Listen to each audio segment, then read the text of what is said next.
Hallo liebe Freunde, ich möchte Ihnen heute zeigen, wie kann also alleine zu Hause ohne Schlosserhilfe mit Tür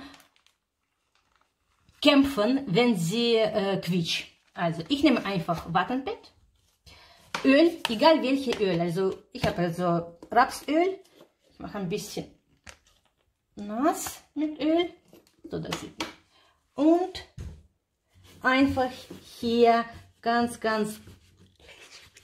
einschmieren, ganz gut. Von anderer Seite auch, Moment.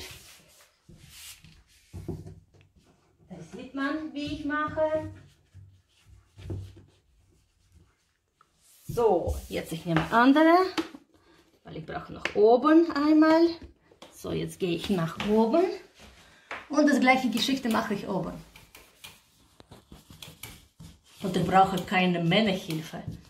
Das kann also jeder Kind machen. Also es ist ganz einfach. So, von anderer Seite auch.